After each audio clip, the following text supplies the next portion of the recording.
रत्नागिरी के छोटे से गांव में शंभू रहता था। वैसे तो शंभू एक मामूली इंसान था जो एक ढाबे में काम करता था, पर उसके पास उसकी एक छोटी जमीन थी जहां उसने सालों पहले आम के पेड़ लगाए थे। देख रही हो मीनाक्षी, मेरे आम के पेड़ कितने बड़े हो गए। पर अब तक इन पेड़ों पर आम क्यों नहीं लगे? बहुत जल्दी लगेंगे और फिर हमारी जिंदगी बदल जाएगी। उम्मीद है ये सब बहुत जल्दी से हो। मीनाक्षी और शंभू मिलकर अपने आम के पेड़ों का अच्छे से ध्यान रखा करते थे। रोज सुबह सारे पेड़ों को पानी डालने के बाद ही शंभू अपनी नौकरी पर जाया करता था। आज फिर तुम लेट हो गए शंभू। माफ कर दीजिए मालिक, अगली बार से नहीं होगा। वो मेरे एक पेड़ में कीड़े लग गए थे तो उसमें मैं दवाई डाल रहा था। ठीक है, इतने सालों से तू इन पेड़ों का ख्याल रख रहा है। भगवान ही जाने उसमें फसल कब आएगी। आएगी मालिक, जरूर आएगी। उसी दिन शंभू को अपनी पगार मिली 10,000 रुपए। वो सारे पैसे लेकर बगल वाली दुकान पर गया। ये लो भाई, आपके 500 रुपए जो मैंने पिछले हफ्ते लिए थे। बहुत बहुत धन्यवाद। यहाँ से वो किराने की दुकान पर गया। आ गए भाई। मैं सोच ही रहा था कि अब तक तुम क्यों नहीं आए। खैर, आपके घर का सारा राशन मैंने पहले ही बांध दिया है। बहुत अच्छा किया। कितना हिसाब हुआ है भाई? 2040 रुपए। ये लो। फिर शंभू दूध वाले के पास गया। ये लो भाई, तुम्हारे 1000 रुपए। अब बकाया खत्म, नया हिसाब शुरू। हाँ ठीक है। सबका हिसाब दे दाकर जब वो घर पहुंचा, आप ही का इंतजार कर रही थी। पगार मिल गई लगता है। यहाँ रख दीजिए सारा राशन। मिल गई और 3540 रुपए दे भी दिए। मतलब अब बस 6407 रुपए बचे हैं। हाँ, इसमें से खेत के लिए मुझे 3000 रुपए लगेंगे। बिजली, मोटर, पानी का बिल वगैरह वगैरह। 500 मेरे महीने के खर्च और बचे हुए 3000 रुपए तुम रख लो। जो सामान लगे वो लाना और बाकी पैसे बचा लेना। जी ठीक है।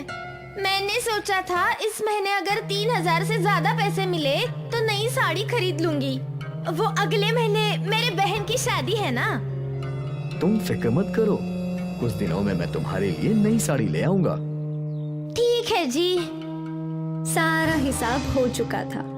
अगली सुबह जब शंभू अपने आम के पेड़ों के पास पहुंचा तो वो हैरान था। मीनाक्षी, क्या हुआ? देखो, पेड़ों पर फल आ रहे हैं। हे भगवान, ये हमारे पेड़ों की पहली फसल होगी। हाँ हाँ, उम्मीद है फसल बहुत अच्छी हो। होगी ही। हमने इतने सालों से इन पेड़ों की देखभाल की है। वो तो है। शंभू और मीनाक्षी उत्साहित थे। उनकी वर्षों की मेहनत रंग लाई थी। 1 महीने में सारे पेड़ों पर आम आ गए। कितने सारे आम है ना? हाँ, हमें अभी इनकी और भी अच्छे से देखभाल करनी होगी, तभी हमें अच्छा दाम मिलेगा। हाँ बिल्कुल। अब से मीनाक्षी और शंभू ने ज्यादा से ज्यादा वक्त अपने आम के बगीचे में बिताया। अगर एक भी आम को कीड़े लगते तो वो तुरंत उसे तोड़ देते। लगभग 3 महीने बाद आम पकने लगे। शंभू ने एक आम तोड़ा और उसे खाया। ये आम तो बहुत ही रसीले हैं मीनाक्षी, तुम भी खाओ। हाँ हाँ, मीनाक्षी ने भी आम चखे। सही कहते हैं लोग, सब्र का फल मीठा होता है। अब सारे आम तोड़ने होंगे। ठीक है। शंभू ने अपनी नौकरी से कुछ दिनों की छुट्टी ले ली और दोनों पति पत्नी मिलकर आम इकट्ठे करने लगे। 3 दिनों में आमों का बड़ा सा ढेर लग गया। सोचा नहीं था इतने सारे आम लगेंगे हमारे पेड़ों पर। भगवान जब भी देता है छप्पर फाड़ के देता है। तभी एक आमों का व्यापारी वहाँ से गुजर रहा था। उसका ध्यान ताजे आमों पर पड़ा। अरे शंभू भाई, सारे आम बेचने हैं क्या? जी स्वामी भाई। स्वामी ने एक आम चखा वाह, एक नंबर। बहुत ही मीठे हैं और आकार भी बड़ा है। क्या दाम लोगे इन सब का? ये मेरी पहली फसल है, आप ही कुछ हिसाब से बता दीजिए। फसल बहुत अच्छी है। मैं इन सब आम का तुझे 3 लाख रुपए दे सकता हूँ। 3 लाख? सौदा मंजूर है तो बोल। जी मंजूर है। और हाँ, अगले साल भी मुझे ही बेचना। बिल्कुल बिल्कुल, मैं पैसे और आदमी लेकर आता हूँ। ठीक है। स्वामी पैसे लेने चला गया और मीनाक्षी और शंभू बातें करने लगे। भगवान की कृपा है हम पर। 3 लाख? बाप रे। कृपा तो है और हमारे सालों की मेहनत भी तो है मीनाक्षी। हाँ, ये मेहनत का ही तो फल है। वो दोनों स्वामी के लौटने का इंतजार कर रहे थे। कुछ देर बाद स्वामी एक टेम्पो, कुछ आदमी और पैसों के साथ लौट आया। ये लो शंभू, तुम्हारे पैसे। बहुत बहुत धन्यवाद। शंभू ने पहली बार इतने सारे पैसे देखे थे। स्वामी के आदमी आमों को टेम्पो में भरने लगे। सब कुछ हो जाने के बाद शंभू और मीनाक्षी घर लौटे। इतने सारे पैसों का हम क्या करेंगे? 1 लाख बैंक में FD रखेंगे, 1 लाख के तेरे लिए गहने बनवाएंगे और 1 लाख अगले साल के लिए बचाएंगे। 1 लाख के गहने? हाँ, जिंदगी भर मैंने तुझे दिया ही क्या है सिवाय इस मंगलसूत्र के। चल अभी गहने खरीदते हैं। अभी? हाँ अभी। मीनाक्षी और शंभू गहनों की दुकान पर पहुँचे। राम राम किमजी भाई। राम राम। बोलो शंभू भाई, क्या दिखाऊं? भाभी जी के लिए कान की बाली या अंगूठी? आप कान की बाली भी दिखाइए, अंगूठी भी और एक हार भी। ठीक है भाई। खिमजी भाई ने पहले बालियां दिखाई। मीनाक्षी ने एक बाली पसंद कर ली। फिर अंगूठियां दिखाई। मीनाक्षी ने एक अंगूठी भी पसंद कर ली। फिर खिमजी भाई ने हार दिखाए। मीनाक्षी ने एक हार भी पसंद कर लिया। इन सबको मिलाकर 70,000 हुए हैं शंभू भाई। बस एक काम कीजिए, आप कंगन भी दिखाइए। जी। खिमजी भाई ने कंगन भी दिखाए। मीनाक्षी को एक कंगन की जोड़ी भी पसंद आई। इन सबको मिलाकर 1,10,000 हुए हैं शंभू। ठीक है। शंभू ने अपने झोले से पैसे निकाले और खिमजी भाई को दे दिए। अरे वाह भाई, इतने सारे पैसे, वो भी नगद। कोई खजाना मिला है क्या? ऐसा ही समझो। खिमजी ने सारे गहने मीनाक्षी को दे दिए और वो लोग वहाँ से निकल गए। शंभू के जाते ही खिमजी भाई ने ये बात दूसरे दुकानदार को बताई। वो शंभू मेरी दुकान से 1,10,000 के गहने खरीद कर गया है। लगता है कोई खजाना मिला है उसे। अरे बाप रे। और ये बात आग की तरह फैल गई। सारे गांव वाले मिलकर मुखिया के पास गए। जरूर शंभू को खजाना मिला है। उसने 1,10,000 के गहने खरीदे। बाप रे, वो ढाबे पर काम करने वाला शंभू ना। अगर उसे खजाना मिला है तो उस पे सारे गांव का हक है। हमें उससे अपना हक मांगना ही चाहिए। हाँ चलो। मुखिया के साथ सारे लोग शंभू के घर पहुँचे। आप सब एक साथ? क्या बात है? सुना है तुम्हें खजाना मिला है। उस खजाने पर गांव वालों का भी अधिकार है।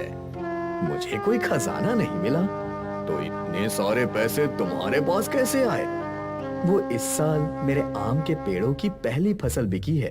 3 लाख रुपए में स्वामी भाई ने ही तो खरीदी है। झूठ है, वो कंजूस स्वामी तुम्हें एक फसल के 3 लाख देगा? कुछ भी।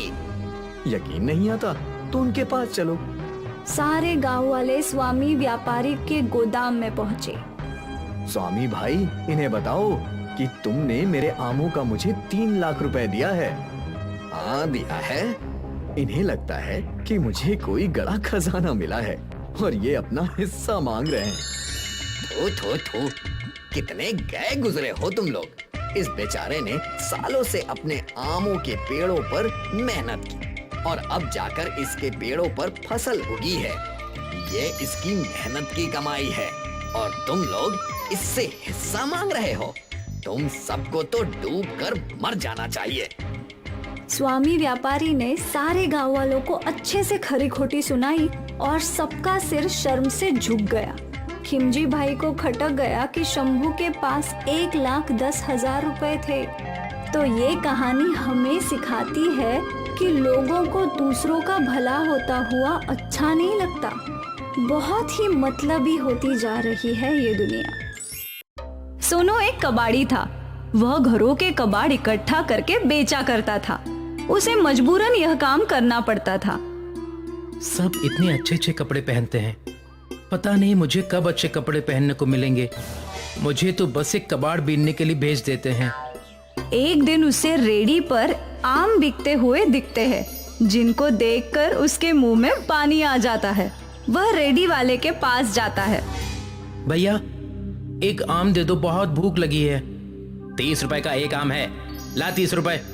मेरे पास पैसे नहीं हैं। तो मेरे पास भी आम नहीं है, चल भाग यहाँ से। दुकानदार उसे धक्के मारकर वहां से भगा देता है। सोनू ललचाई आंखों से आमों को देखता हुआ वहां से चला जाता है।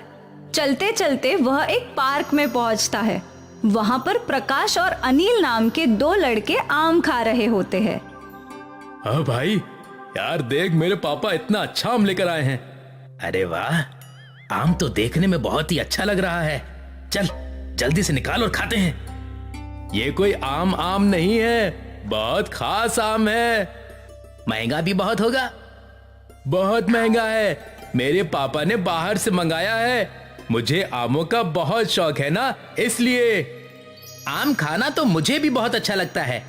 अब और सब्र नहीं हो रहा, जल्दी से आम निकाल, खाते हैं। अनिल और प्रकाश आम को खा रहे होते हैं, तभी वहां सोनू पहुंच जाता है और उन्हें आम खाते देख अपने होठों पर जीभ फिराता है। अरे इस कबाड़ी को देख, हमें आम खाते देखकर कैसे ललचा रहा है। क्या फटी हुई आंखों से देख रहा है? क्या कभी आम नहीं देखा? खाना है क्या आम? सोनू हाँ में गर्दन हिला देता है। वो उसकी तरफ आम बढ़ाते हैं।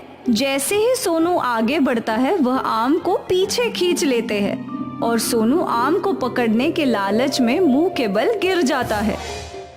आया बड़ा आम खाने वाला, औकात है तेरी? औकात तो गुठली के लायक भी नहीं है। कितना महंगा आम है, इसकी तो खुशबू लेना भी महंगा पड़ सकता है तेरे को।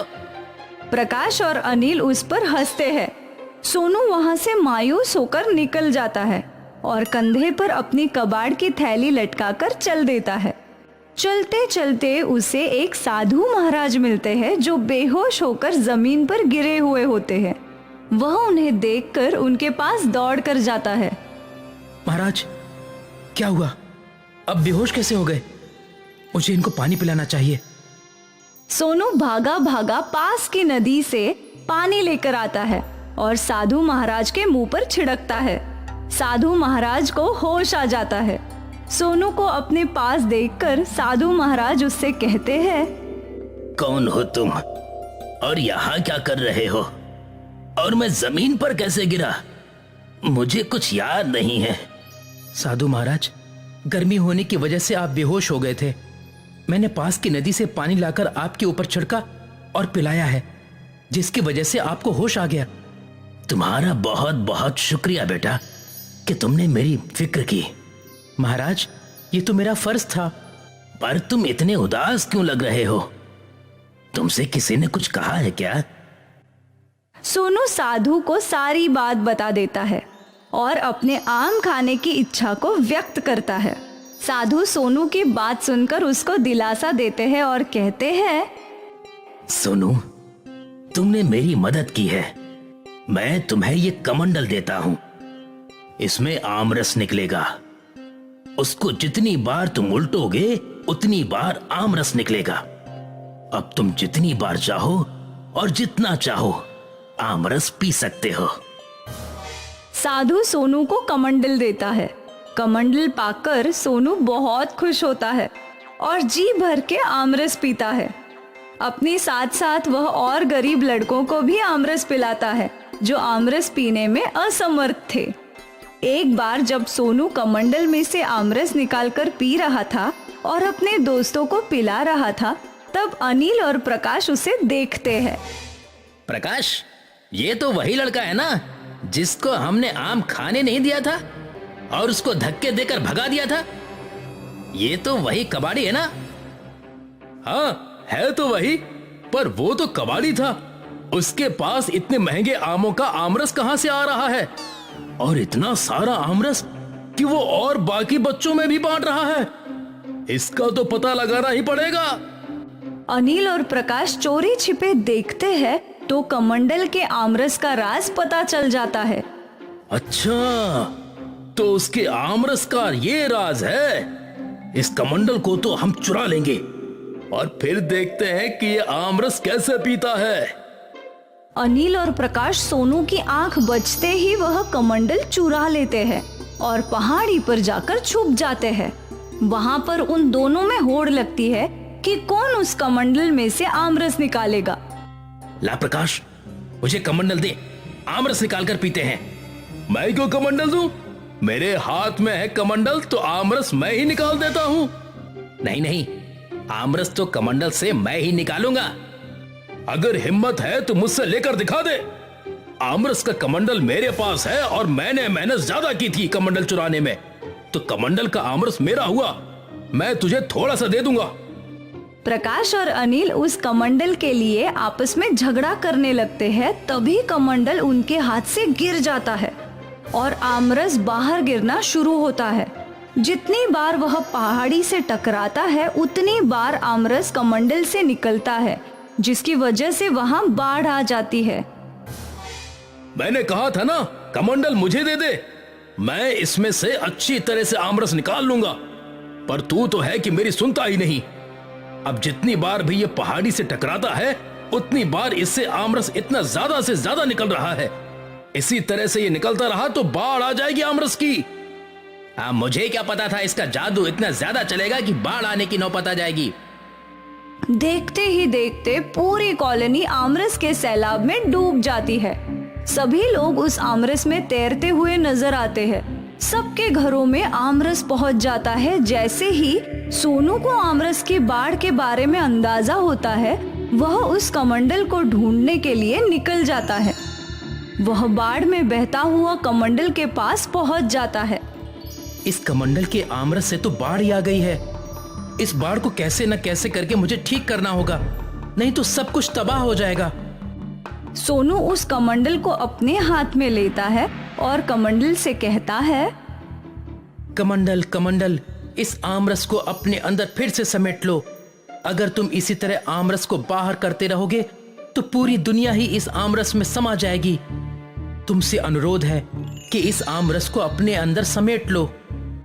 कमंडल अपने अंदर सारा आमरस ले लेता है और सब कुछ फिर से पहले जैसा हो जाता है। अब सोनू उस कमंडल को लेकर उस साधु महाराज के पास जाता है। साधु महाराज, इस कमंडल की अब कोई जरूरत नहीं है। इस कमंडल की वजह से तो पूरे आमरस की बाढ़ भी आ गई थी। मुझे तो बस थोड़ा सा आमरस चाहिए। मैं नहीं चाहता कि इस कमंडल के आमरस से फिर से कोई परेशानी हो। तो तुम क्या चाहते हो ये बताओ। साधु महाराज, मैं आपको ये कमंडल वापस करना चाहता हूं। आप इस आमरस के कमंडल को वापस ले लो, जिससे आगे कोई परेशानी ना हो। ठीक है, ये कमंडल तो मैं वापस ले लेता हूं, पर हां, जब भी तुम्हें आमरस पीने का मन हो तो तुम मेरे पास आ जाना। मैं इस कमंडल से तुम्हें भरपूर मात्रा में आमरस पिला दूंगा। जी महाराज, जब मेरा आमरस पीने का मन होगा तब मैं आपके पास ही आ जाऊंगा। परंतु इस कमंडल से आमरस नहीं लूंगा, क्योंकि अति हर चीज की बुरी होती है। एक ना एक दिन अधिकतर चीज होने की वजह से हम मुसीबत में पड़ जाते हैं। जितना है उतने में ही संतुष्ट रहना चाहिए। तुमने बिल्कुल सही कहा। लालच बहुत बुरी चीज होती है। लालच में आकर ही अनिल और प्रकाश ने ये कमंडल चुराया, जिससे मुसीबत खड़ी हो गई। साधु को प्रणाम करके सोनू वहां से चला जाता है और फिर अपने कबाड़ बेचने का काम शुरू कर देता है। अब उसको किसी भी चीज को खाने का मन होता है तो वह साधु महाराज के पास चला जाता था। वह अपनी शक्तियों से उसको वही चीज दे दिया करते थे, परंतु वो कभी भी लालच नहीं किया करता था, क्योंकि उसने लालच का परिणाम भुगत लिया था। वही अनिल और प्रकाश को भी सबक मिल जाता है। वह अब किसी गरीब को परेशान नहीं करते हैं और कभी लालच नहीं करते हैं।